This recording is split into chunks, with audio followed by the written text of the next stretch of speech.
역대하 23장 12절부터 21절 말씀 마음을 집중하시고 함께 읽어보십니다. 아달랴가 백성들이 뛰며 왕을 찬송하는 소리를 듣고 여호와의 전에 들어가서 백성에게 이르러 봄에 왕이 성전 문기둥 곁에 섰고 지휘관들과 나팔수들이 왕의 곁에 모셔서 있으며 그 땅의 모든 백성들이 즐거워하여 나팔을 불며 노래하는 자들은 주악하며 찬송을 인도하는지라. 이에 아달랴가 그의 옷을 찢으며 외치되 반역이로다 반역이로다 하며 제사장 여호야다가 군대를 거느린 백부장들을 불러내어 이르되 반열 밖으로 몰아내라. 그를 따르는 자는 칼로 죽이라 하니 제사장의 이 말은 여호와의 전에서는 그를 죽이지 말라 함이라. 이에 무리가 그에게 길을 열어주고 그가 왕궁 말문 어귀에 이를 때에 거기서 죽였더라. 여호야다가 자기와 모든 백성과 왕 사이에 언약을 세워 여호와의 백성이 되리라 한지라. 온 국민이 바알의 산당으로 가서 그 신당을 부수고 그의 제단들과 형상들을 깨뜨리고 그 제단 앞에서 바알의 제사장 mat단을 죽이니라. 여호야다가 여호와의 전에 직원들을 세워 레위 제사장의 수하에 맡기니 이들은 다윗이 전에 그들의 반열을 나누어서 여호와의 전에서 모세의 율법에 기록한 대로 여호와께 번제를 드리며 자기들의 정한 규례대로 즐거이 부르고 노래하게 하였던 자들이더라. 또 문지기를 여호와의 전 여러 문에 두어 무슨 일에든지 부정한 모든 자는 들어오지 못하게 하고 백부장들과 존귀한 자들과 백성의 방백들과 그 땅의 모든 백성을 거느리고 왕을 인도하여 여호와의 전에서 내려와 윗문으로부터 왕궁에 이르러 왕을 나라 보좌에 앉히매 그 땅의 모든 백성이 즐거워하고 성중이 평온하더라. 아달랴를 무리가 칼로 죽였더라. 아멘. 이 역대하 23장에서는 남유다의 그 20명 왕들의 역사 중에서 가장 비참했던 때, 또 있어서는 안 되는 일들, 그런 역사를 일컬어서 흑역사라고 그러잖아요. 수치스럽기도 하는 그런 역사의 주인공이 여기에 등장하는 아달랴라고 하는 여왕입니다. 그런 남유다 7번째 왕이었지만은 사실 원래 그의 출신은 북왕국 이스라엘이었고 그의 아버지는 가장 북왕국의 악한 왕이었던 아합, 그 어머니는 또 가장 악한 왕비였던 이세벨. 그러니까 아합과 이세벨에게서 태어난 딸 아달랴가 남유다로 시집을 와서 그 땅에서 왕비로 지내다가 그 직전에 아하시아, 자기 아들이 왕위를 계승했는데 아들 아하시아가 1년 만에 죽게 되죠.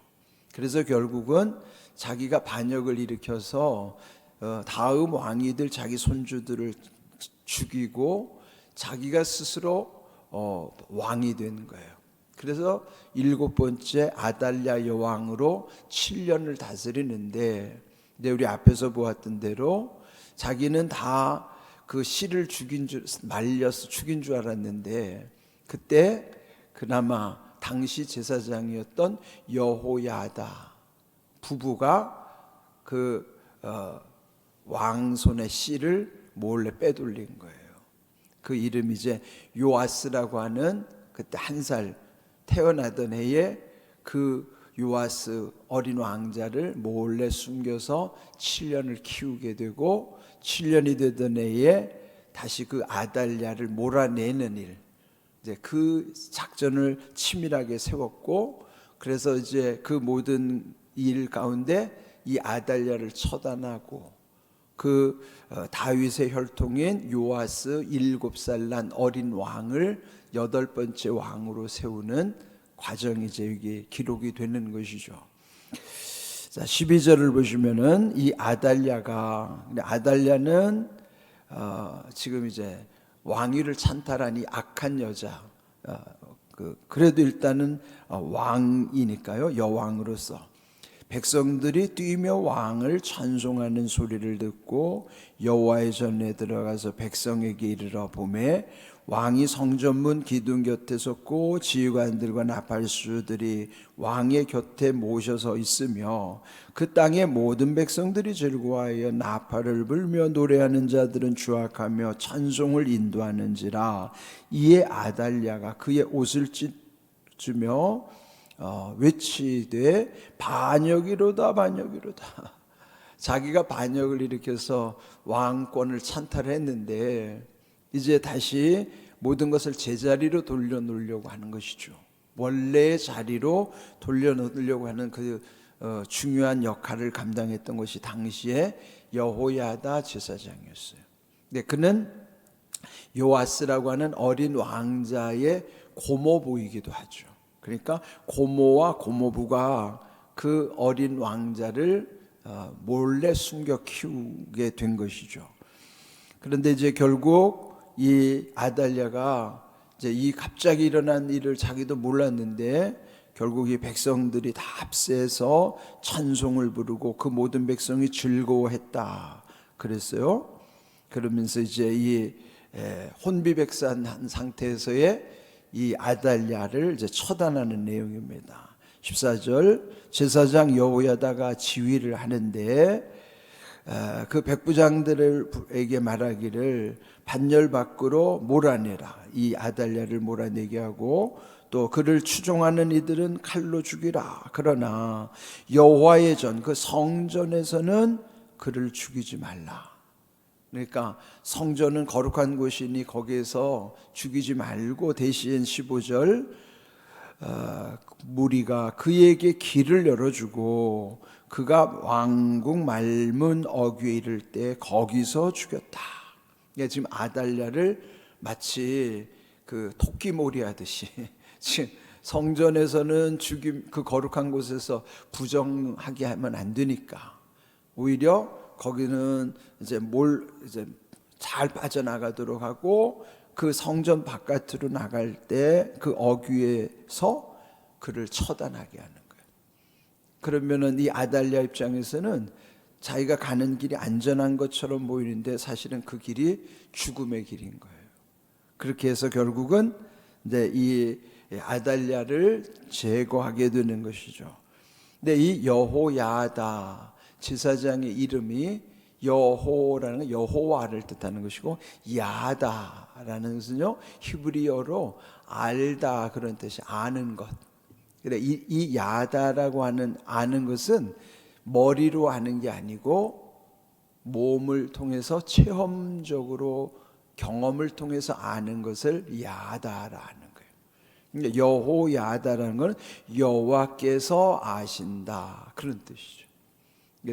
그 여호야다 제사장의 이름처럼 하나님은 다 아시잖아요. 우리의 모든 것은 사람들은 모르기 때문에 때로 오해하게 되고 서로 오해하기 때문에 불편해지고 힘든 상황이 있을 수 있어도 하나님은 오해할 수가 없어요. 하나님은 다 알고 계시니까. 왜? 하나님 여호야다세요. 하나님께서 다 아신다 이 말이에요. 우리 인생에도 보면 여호야다 여호와께서 아신다. 그렇죠. 하나님이 아시면 때로 오해를 사는 것 잠시 오해도 이겨낼 수가 있고 또 억울한 일을 당할 때도 하나님이 아시면은 이겨낼 수 있어요. 하나님만 아시면 마음이 편안해집니다. 우리에게도 여호야다 제사장의 이름처럼 여호야다라는 고백이 있어야 돼요. 여호와께서 아신다. 하나님이 아신다. 하나님이 아시면 얼마나 편안합니까? 지금 그 이름처럼 이 여호야다 제사장이 이 전체 지금 아달랴를 몰아내는 일에 모든 것을 계획하기도 했지만은 그를 이제 지휘하는 거예요. 그러면서 16절 여호야다가 자기와 모든 백성 그리고 왕 사이에 언약을 세웠더라. 이미 이 언약이라고 하는 것은 옛적에 하나님이 다윗과 세우신 영원한 언약이죠.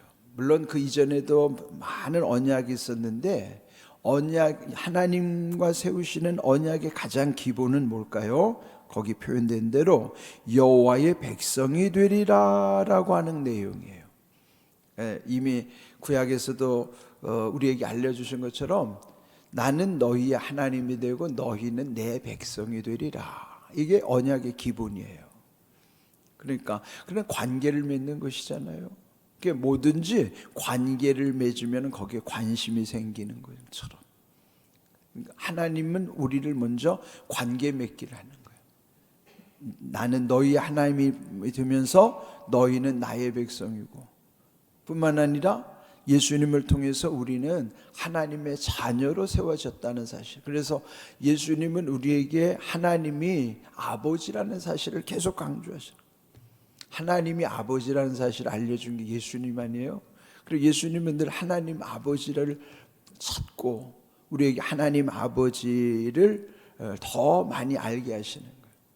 그래서 우리 하나님을 통해서 물론 하나님의 백성이기도 하지만은 더 정확히는 하나님의 자녀들로서의 하나님을 아버지라고 부를 수 있는 특권이에요. 그러나 여기서도 지금 여호야다가 밝히는 것처럼 언약을 세웠다는 것은 새롭게 했다는 거예요. 더 정확히 말하면 갱신하는 거예요. 언약 갱신이에요. 옛적부터 하나님과 맺었던 언약을 잊고 살았는데, 잊어버리고 살았는데 다시 생각나기 위해서 새롭게 마음을 다잡게 하는 거예요. 마음을 추스릴 수 있도록 우리가 하나님의 백성이라는 사실을, 그 언약을 갱신한 것이죠. 더 구체적으로 이제 17절, 온 국민이 바알의 신당으로 가서 신당을 부수고 형상들을 깨뜨리고 바알의 제사장 마단을 죽이니라. 우상 숭배 관련된 모든 것들을 다 제거하는 거예요. 이런 일은 오늘 우리 마음 내부에서 이루어져야 되는 것입니다. 우리 안에도 온갖 우상 딴지들이 있잖아요. 우리가 생각하는 우상은 눈에 보이고 뭐 어떤 형상으로서의 우상만 생각이 쉽잖아요. 무슨 불상이라든지 무슨 형상을 만들, 그것에도 집착한 그게 우상이지만은, 여러분, 우상은 그 자체의 모형을 원형으로 착각하는 모든 것은 다 우상입니다. 그러면 이 교회 앞에 걸어놓은 십자가도 모형이에요. 원형은 뭐예요? 2000년 전 예수님이 지신 그 원래의 십자가, 그게 원형이란 말이에요. 왜 여기 모형의 십자가를 걸어놓을까요? 원형의 십자가로부터의 주의 보혈이 지금 영적으로 우리 심령에 흐르고 있다는 원형의 믿음으로 인도해 주시니까 모형을 통해서 원형을 보게 하시는 거예요. 그런데 원형은 전혀 생각지 않고 모형에 집착하면 그게 우상이에요. 그러면 십자가도 우상이 될 수 있어요. 사람도 우상이 될 수 있어요. 왜? 집착하면. 집착은 그 자체가 그게 본질인 줄로 착각하기 때문에 그건 다 우상이 될 수 있어요. 그러니까 우리 안에 우상단지들이 집착하는 모든 것들은 다 우상단지들이에요. 여러분이 자녀를 사랑하는 거 본능이고 귀한 거죠. 그런데 자녀에 집착한다? 그게 우상이에요. 돈도 필요하죠. 그런데 돈에 집착하면 그거 우상이에요. 우리 안에 집착하면 집착하는 거면 거기 들러붙어서 그것밖에 안 보이고 나머지 소중한 것, 그것만 보이고 나머지 소중한 것이 안 보이면 이게 집착하는 거예요. 예? 그러니까 늘 이제 이런 말씀 속에 집착을 버려야 되는 거예요. 정말 우리가 뭔가를 취하고자 할 때, 취하는 게 뭐 얻는 거죠. 그럴 때 또 하나 조심해야 되는 거면 거기에 빠져들라는 것에 취해버리면 안 된다 이 말이에요. 취하되 취해버리지 말라는 거예요. 그 안에서 술 취하듯이 말이에요. 예? 돈에 취하지 말라. 술에만 취하는 게 아니잖아요. 사람 돈에 취하기도 하고, 요즘에는 중독은 다 취하는 증세 아니에요? 마약에 취하고, 노름에 취하고, 유튜브에 취하고, 사람 관계에 취하고. 취하는 거면 거기에 술 취하듯이 빠져들어가지고 몽롱한 상태, 그게 다 취하는 현상들이에요. 무언가서 얻으려고 취할 때에 술에 취하는 것처럼 거기에 집착해서 빠져들어가지 않도록 조심하라는 거예요. 취하되 취하지 말라. 그러니까 이런 지금 이 여호야다도 그 당시에 그 백성들이 빠져들었던 우상들을 다 척결해내는 거예요. 깨뜨리고 부수고 깨뜨리고 거기에 관련된 제사장도 죽였다. 이거 우리가 사람을 그렇게 하라는 게 아니라 오늘 내 속에 있는 우상 딴지를 그렇게 다 척결하라는 거예요. 내 안에 있는 거 부수고 깨뜨리고 내 안에 있는 거 그거 죽여란 말이에요. 죽이란 말이에요. 내 안에 있는 거. 남을 생각하지 말고 남을 죽일 생각하지 말고 내 안에 있는 나쁜 것들을 죽이란 말이에요. 예? 이게 오늘 여호야다를 통해서 우리 안에 있는 이런 모든 것이 청산이 돼야만 비로소 내 안이 내 몸이 성전이 되는 거예요. 하나님이 거하시는 성전. 그래서 성전이 회복돼야 그래야 거기에 참된 예배 회복이 있는 거예요. 내 몸이 성전으로서 회복되면은 자연히 그 성전에서는요 예배가 이루어지게 되는 거예요. 왜 우리가 예배 살리는 일이 힘드냐면은 내 몸이 성전이 안 되니까 어려운 거예요. 내 몸이 거룩한 성전 되면은 예배를 갈망하게 돼 있어요. 내 몸이 성전이면은 이 교회 안으로 들어와서 내 몸이 성전으로서 하나님께 영광을 돌리는 데 힘쓰게 되는 것입니다. 이게 우리가 늘 마음에 새겨야 되고요. 그러면서 이제 여기에 또 19절 이게 지금 여호야다가 이 아달랴를 처단한 이후에 그 내부적으로 다시 정리하고 정돈해야 되는 것들이에요. 그래서 첫 번째는 우상과 관련된 것을 다 일소해버리는, 다 제거해버리는 것. 그 다음 두 번째 19절 또 문지기를 여호와의 전 여러 문에 두어 무슨 일에든지 부정한 모든 자는 들어오지 못하게 하고. 왜 문지기를 들어야 될까요? 그 문을 통해서 들고 나는 것들이 부정한 것이 못 들어오게 하는 거예요. 그렇죠. 그런데 여러분 이 문이라고 하는 거는 진짜 정말 이 문을 통해서 나쁜 것들이 들어오지 못하도록 문지기를 세우는 것처럼 우리도 이 문을 잘 지켜야 됩니다. 그런데 정말 중요하게 지켜야 되는 문이 있어요. 우리 한번 시편 141편 3절 읽어보겠습니다. 여호와여 내 입에 파수꾼을 세우고 내 입술의 문을 지키소서. 입도 문으로 본 거예요. 입을 문으로 봐가지고 내 입술의 문을 지킬 수 있는 파수꾼을 세워달라는 거죠. 왜요? 이 입이 우리 그러잖아요. 흔히 속된 말로 입방정. 입방정. 입방정이 뭐예요? 그 입으로 다 복을 쏟아버리는 거예요. 다 입 잘못 눌려가지고 복이 다 깨져 버린단 말이에요. 그러면은 내 이 입을 잘 지키려면은 입에 파수꾼을 둬야 된다는 거죠. 입에 파수꾼은 어떻게 둡니까? 다른 거 아니에요. 말씀이 내 혀에 있으면 돼요. 예? 여호와 영이 나를 통하여 말씀하시며 그의 말씀이 내 혀에 있도다. 하나님의 말씀이 내 혀를 주장하면요, 그게 내 입술의 파수꾼의 말씀이 내 입술의 파수꾼이 되는 것입니다. 여러분 입을 잘 지키셔야 돼요. 예? 내 혀에 말씀이 나를 주장할 수 있도록. 그러려면 어떡합니까? 묵상하면 말씀이 내 혀를 주장합니다. 그래야 말로서의 복을 차내는 이런 부작용을 막을 수 있어요. 그리고 결론은 어떻게 됐을까요? 21절 그 땅의 모든 백성이 즐거워하고 성중이 평온하더라. 그리고 아달랴는 이제 죽였었더라. 아달랴는 처단해버리고 그리고 이제는 그 우상과 관련된 것을 없애고 그리고 기도하기를 문지기들을 통해서 부정한 것이 못 들어오도록. 그러니까 우리의 먼저 성전된 몸이 정결해야 될 뿐만 아니라 내 입술에 파수꾼을 세우려면 그 말씀이 내 혀에 있어야 되는 것이죠. 그러면 어떻게 될까요? 그 땅이 평온한 것처럼, 오늘 말씀의 제목처럼 그 땅이 평온한 거예요. 평온이라는 뜻은요, 평안함이 온이라는 건 뭐예요? 안정적으로 지속되는 것이 평온이에요. 평안함이 안정적으로 지속되는 상태를 평온이라고 하는 거예요. 일시적인 평안이 아니고 지속적인 평안, 그래 안정되잖아요. 그것을 평온이라고 하는 거예요.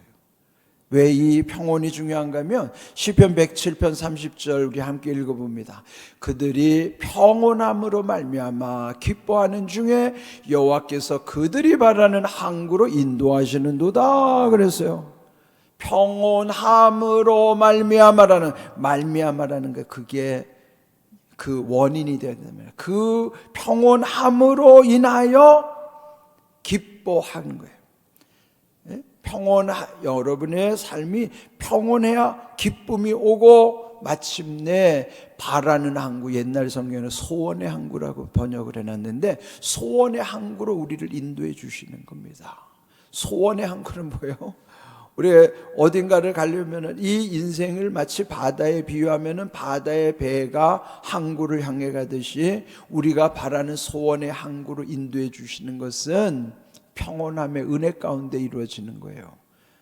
여러분, 평온의 은혜를 누리시려면 이 땅이 평온한 것이 우상을 척결하고 하나님이 가증히 여기시는 것을 버리고 하나님이 기뻐하시는 일을 취하고 그렇게 해서 평온한 은혜를 누리는 것처럼 오늘 우리에게도 하나님이 싫어하는 것 없애버리고 하나님이 기뻐하시는 것은 얻고 취하고 그렇게 함으로써 평온의 은혜를 누리는 복된 믿음, 복된 삶이 되시기를 주님의 이름으로 축복합니다. 아멘.